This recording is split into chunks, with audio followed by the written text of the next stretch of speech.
चलें जी, हमने शुरू किया था कॉन्ट्रैक्ट लॉ। हमने सबसे पहले इसके एसेंशियल एलिमेंट्स को पढ़ा, फिर उसके बाद एक-एक करके तमाम हमने एलिमेंट्स को एक-एक करके हमने स्टार्ट किया समझना। सबसे पहले अभी तक तो एग्रीमेंट ही चल रहा है, उसमें ऑफ़र को डिटेल से समझा, ठीक है? उसमें एक-एक चीज़ को गहराई से समझा, उसमें पेचीदगियाँ सारी देखी और उसमें यहाँ पे टाइप्स ऑफ कॉन्ट्रैक्ट था और उसके बाद अब हम बढ़ते हैं इसी के सेकंड एलिमेंट में विच इज एक्सेप्टेंस। जब आपको ऑफर कराई जाती है तो आप उसको as it is without any negotiation जब एक्सेप्ट करते हैं, दिस इज कॉल्ड एक्सेप्टेंस। तो लॉ आपकी डेफिनेशन देता है उसके हिसाब से acceptance is unqualified no change. ये जो लफ्ज है ना, ये वाले मैंने आपकी आसानी के लिए इसमें ऐड किए हुए हैं, ये आपकी लॉ में नहीं है, ठीक है?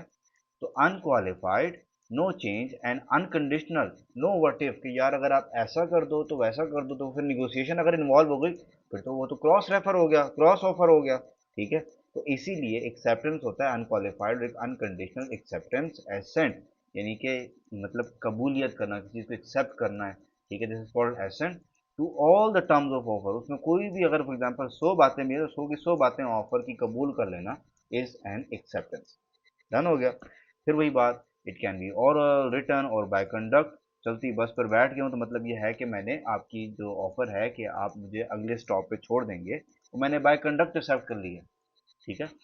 द ऑफर, जिसने ऑफर की होती है, can stipulate a particular mode of acceptance. Offer खुद चाहे, जिसने ऑफर की होती है वो बता सकते हैं कि यार मैं इस तरीके से जो एक्सेप्टेंस है इसी को मानूंगा, इस मोड की एक्सेप्टेंस। मुझे जब तक आप लिख के नहीं दोगे मैं तब तक आपकी ऑफर को एक्सेप्ट नहीं समझूंगा। आप जितना मर्जी मुंह से बोलते रहो कि हाँ मैंने मान लिया, मैंने मान लिया, मैंने मान लिया, ठीक है? कबूल है, कबूल है, कबूल है के साथ आपने साइन करके भी देनी है निकाह नामे के ऊपर कि आपने वाकई मुझे कबूल किया है, ठीक है? However, if they were merely request of a mode, the offeree is not limited to that mode. ठीक है? कि अगर फॉर एग्जाम्पल ऑफरी ने कहा यार मैं ना एक काम करता हूँ, कबूले कबूले ही बोल देता हूँ, लिख नहीं सकता मैं, तो वो फिर ऑफर को मतलब ये नहीं कि एक्सेप्टेंस जो है वो रिजेक्ट हो गई है, वो अभी भी वैलिड है, वो बस एक रिक्वेस्ट कर रहा है। मेनली रिक्वेस्ट अगर से की जा रही है तो that is not deemed as rejection to offer, ठीक है? तो रिक्वेस्ट की जा सकती है, बट आगे वो ना माने, वो क्या नहीं अभी भी लिख के दो, तो फिर वो लिख के देना ही पड़ेगा। ठीक हो गया, एक्सेप्टेंस को मैं समझा। आगे बढ़ते हैं। एक जनरल रूल है, ये वीडियो चला देते हैं। एक जनरल रूल है दुनिया का, दुनिया के जितने भी मामलात हैं, लड़ाइयाँ हैं, झगड़े हैं, फितने फसाद हैं, कम्युनिकेशन इज द की। ठीक है? आपके कोई कलेश चल रहे हैं, कुछ भी आपके फटे फटे चल रहे हैं, तो कम्युनिकेट करो भाई एक बार, और उसके बाद फटे करते रहो। तो इसमें भी यही है, एज जनरल है कि acceptance is not effective until it is communicated to after. Offeree दिल में बैठ के सोच के बैठे हुआ मैं कल जाकर ना चीनी ले लूंगा, भाई वो आपके दिल की बातें हैं। ऑफर ने तभी उसको इफेक्टिव मानना है जब आप उसको दुकान पे जाके बताओगे मुझे चीनी चाहिए, ठीक है? तो आपको कम्युनिकेट करना है, कम्युनिकेशन इज द की। अच्छा, इसके बाद आपकी ना बुक में एक बहुत लंबा चौड़ा सा ना एक केस गिवन है, ठीक है? उससे जो हम समरी निकालते हैं ना, वो हमारे लिए इंपॉर्टेंट है, वही रेलिवेंट है, उसी में से सवाल आ सकता है, तो उसी को देख लेते हैं। तो एक एंटोर्स का एक केस है, उससे कुछ कंक्लूजन निकलते हैं कि अगर फैक्स, ये पहले यूज होता था, टेलिक्स, ये होता था टेलीग्राफ एक्सचेंज, ठीक है? ये पहले एक डिवाइस होती थी जिससे टेलीग्राफ से लोग अपने मैसेजेस को भेजा करते थे। Telephone, you know this, message is received during normal business hours, कि बिजनेस के जो आवर्स है जैसे बैंक के आवर्स होते हैं, या जैसे किसी कॉर्पोरेट लॉ नॉर्मली चलती है, कॉर्पोरेट जो आपकी कंपनीज है नॉर्मली चलती है 9 to 6, ठीक है? अगर इस दौरान में किसी ने फैक्स, टेलिक्स या टेलीफोन को भेज दिया है, what that is when it is communicated even though it might not be read until later। Communication कब कंप्लीट होती है, ये इस बारे में कंक्लूजन है कि अगर किसी बंदे ने फैक्स, टेलिक्स या टेलीफोन से नॉर्मल बिजनेस और में अपना मैसेज भेज दिया है, तो चाहे अगले ने अभी तक नहीं पढ़ा लेकिन रिसीव कर लिया है, अभी सीन नहीं किया लेकिन मैसेज उसको रिसीव हो गया है, डबल टिक आ गए हैं, तो भाई ये कम्युनिकेट हो गया आपको। ये अब ऑफरर के ऊपर था कि उसने अभी तक क्यों नहीं देखा भाई। उसने तो बता दिया कि मुझे आपकी ऑफर पसंद है, फॉर एग्जांपल मैं ऑनलाइन व्हाट्सएप पे कुछ मंगवा रहा हूँ, ठीक है? उसने मुझे कहा कि यार इतने का है। मैंने कहा ठीक है, लेकिन मैंने उस वक्त उसको ना एक्सेप्ट नहीं किया। 2 घंटे बाद मैंने घर वाले से पूछ के हाँ भाई एक्सेप्ट कर लेते, मैंने उसको मैसेज कर दिया, अब वो सो गया था, ठीक है? लेकिन अभी उसके बिजनेस आवर्स सपोज चल रहे हैं, ठीक है? 9 to 6 उसको हमें पता है कि आवर्स चलते रहते हैं, तो हमारी तरफ से कम्युनिकेट हो गया। अब अगर उठ के वो कहता है यार मैं तो सो गया था, तो ये चीज़ तो मेरे फलां बंदे ने फलां को दे दी, अब ये अवेलेबल नहीं है, तो भाई अब हमें कंपनसेट करो, अब हमारे डैमेजेस पे करो, ठीक हो गया। लेकिन अगर वो आउटसाइड बिजनेस आवर्स हैं, वो जब सोया, और रात का टाइम था, वैसे उस टाइम दुकान बंद होती है, बेचारा आप तो रिस्पॉन्सिबल नहीं है ना, 24 घंटे थोड़ी ना कोई अवेलेबल होता है हमारी तरह। ये तो हम है, ये 24 घंटे अवेलेबल है। हाँ, अगर हम भी कभी सो गए तो फिर ऑब्वियसली उस टाइम रिस्पॉन्स नहीं हो सकता, लेकिन हम आपको अगले दिन रिस्पॉन्स देने के लिए भी रिस्पॉन्सिबल हैं। It is deem that communicated when the business next opens, कि जब अगले दिन दुकान खुलेगी तो हम तो देखेंगे कि उस दिन जो है वो कम्युनिकेट हो गया था। ठीक है, रात को मैसेज किया, अगले दिन 6 बजे दुकान खुली या 8 बजे दुकान खुली सुबह के, तो उस वक्त हम समझेंगे कि उसको मैसेज रिसीव हो गया था। ठीक हो गया, छोटी छोटी बातें हैं, इनको आपने याद रखना है। अच्छा, द ऑफर कैन एक्सप्रेसली मुंह से बता के, लिख के, बोल के, एक्सप्रेस करके, जैसे कहते हैं ना, वो एक्सट्रोवर्ट एक्सप्रेस करता है जो, एंड इम्प्लाइडली डिस्पेंस, के खुद भी वो गिव अप कर सकता है with the need of the communication, however they can not stipulate the silence as acceptance. ये अलग बात है कि वो खुद भी कह सकता है कि बाबे ऐसी बात को मैं नहीं मानूंगा। ठीक है, अगर आप मुझे मैसेज करते हो ना, तो मैं वो नहीं देखूंगा आपका, हाँ मुझे ईमेल करो। ठीक है, तो वो खुद गिव अप भी करा सकता है कि यार आप इस तरीके से मुझे क्या कहते हैं कम्युनिकेट ना करना, या वो एक्सप्रेसिवली कह भी सकता है कि यार इस तरीके से मुझे कम्युनिकेट करना। ठीक है, तो ऑफर कह सकता है, ऑफर के पास ये पावर है पर। ठीक है, और अगर ऑफरी उससे हट के किसी तरीके से कम्युनिकेट करता है तो फिर ऑफर उसके लिए रिस्पॉन्सिबल नहीं है।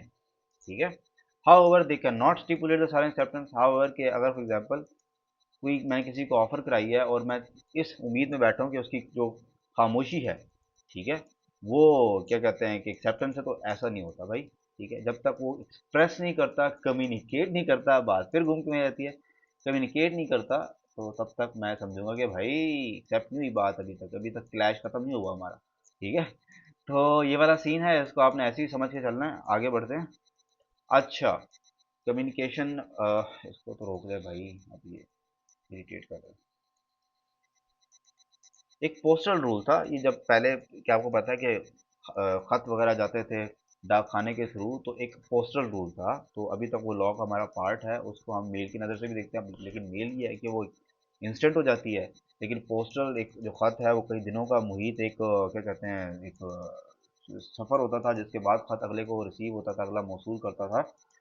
तो ये जो हमारी एक है ना कि कम्युनिकेशन इज़ द की, जो हमारी मेन बात है कि जो एक्सेप्टेंस है वो कम्युनिकेट होनी चाहिए, उसकी एक्सेप्शन है, इसलिए इसको मैंने अलग से लिखा है यहाँ पे। Exception to rule acceptance must be communicated. The postal rule states that acceptance is complete as soon as letter letter is posted, यानी कि देखिए ना, वो आप ज़रा टाइम मशीन से जाए ना पुराने दौर में, तो यार एक बंदा है जिसने एक चीज़ एक्सेप्ट करनी है, तो उसने अब खत डाला है। ठीक है, अब वो खत 3 से 4 दिनों तक अपने रिसीवर के पास पहुंचेगा, बल्कि उस दौर में तो घोड़े यूज होते थे और लंबे सफर में तो महीने लग जाते थे। अब महीने बाद ऑफर के पास पहुंच रहा है वो खत, जिसमें कह रहा है कि मुझे आपकी चीज़ कबूल है। ठीक है, तो अब तो मतलब वो कहाँ चली गई होगी वो चीज़, किसी और ने ले ली होगी, या वो पैरिश हो गई होगी। तो इसलिए ये पोस्टर रूल बनाया गया कि यार इसमें ऑफरी का क्या कसूर है। ठीक है, टाइम से देर से जाने में ऑफरी का क्या कसूर है भाई, या तो फिर ऑफरी दूर दराज से ऑर्डर ही ना रिसीव करे। ठीक है, तो इसलिए ये बनाया गया रूल कि भाई जिस दिन से ऑफरी ने, जिसको ऑफर कराई गई, खत को भेज दिया, उस दिन से हम करेंगे कि एक्सेप्टेंस उसकी कंप्लीट है, उसने प्रॉपर तरीके एक्सेप्टेंस कर दी। बट इसके लिए कुछ रूल, रूल ये है कि वो खत प्रॉपरली स्टैम्प्ड हो, एड्रेस्ड, उसके ऊपर एड्रेस बंदे का सही डाला हो, नाम सही डाला हो, ठीक है, नंबर सही डाला हो, और फिर पोस्टेड भी हो। ये नहीं कि घर में उसके पड़ा है। ठीक है, post reasonable method of communication, और पोस्ट भी किसी रीजनेबल तरीके से की गई हो, ये नहीं कि यार मेरा कजन जा रहा था मैं उसके थ्रू भेजा है, नहीं। जो पोस्ट का रीजनेबल मेथड है, डाक खाना है, उसके थ्रू भेजी गई हो, तो जिसमें ये चार क्वालिटीज पूरी होती हैं, तब ये हम, चाहे अभी तक ऑफर ने खत को रिसीव नहीं किया और खत अभी 7 दिन पीछे पड़ा है, अभी तो ऑफरी ने भी भेजा है, तो हम एक्सेप्ट मानेंगे कि ऑफरी ने एक्सेप्टेंस कर ली थी, ऑफर को एक्सेप्ट कर लिया था। It applies even if the letter is never received by offer, ये भी बड़ी मजे की बात है। ऑफरी की जानिब से जो क्या कहते हैं कि रिस्पॉन्सिबिलिटी वो पूरी हो गई है। अब अगर वो खत नहीं पहुंचता, कोई इधर उधर हो जाता है, डाक खाने वाले उसको आगे पीछे कर देते हैं, कोई और मसला हो जाता है, जल्दी आ जाते हैं, साहब आ जाते हैं, तो उसमें भी अब क्या कहते हैं ऑफरी का कसूर नहीं है। ऑफरी ने अपनी तरफ से कम्युनिकेट पूरी कर दी है, अब जब भी वो एप्लीकेबल होगा, ऑफरर को उसको चीज़ देनी पड़ेगी। ठीक है, हाउएवर द पोस्टल, अब वो जनरल सी बात आ गई है।